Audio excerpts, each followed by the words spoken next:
Hello food lovers, welcome to our channel. నేను మీ రాణి Eramsetti. Friends, 1 cup బియ్యం పిండితో 1 టేబుల్ స్పూన్ ఆయిల్తో చాలా టేస్టీగా పప్పు చెక్కలు అనేవి చేసుకోవచ్చండి. చాలా క్రిస్పీగా టేస్టీగా చాలా బాగుంటాయి. పాతకాలం నాటి వంట అయినా కూడా ఇప్పట్లో మనకి అందరికీ కూడా ఈ టేస్ట్ అనేది చాలా గుర్తుంటుంది. ఒక్కసారి టేస్ట్ చేసి చూడండి, మీ అందరికీ కూడా ఈ రెసిపీ అనేది బాగా నచ్చుతుంది. ఆ ప్రాసెస్ అంతా ఛానల్లోకి వెళ్ళి వీడియో ఆన్ చేసి చూడండి.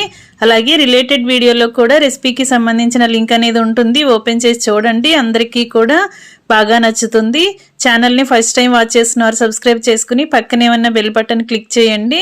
నేను పెట్టబోయే రెసిపీస్ అన్ని డైలీ మీ ఫోన్కి నోటిఫికేషన్కి వస్తాయి, ఓపెన్ చేసి చూడండి. సింపుల్ ప్రాసెస్తో టేస్టీ రెసిపీస్ని చూపిస్తాను.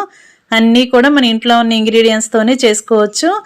ఆ ప్రాసెస్ అంతా ఛానల్కి వెళ్ళి చూడండి, క్లియర్గా ఇంగ్రీడియంట్స్ అన్నీ అర్థమవుతాయి. మరొక రెసిపీతో మళ్ళీ కలుద్దాం. Thanks for watching. నేను మీ రాణి.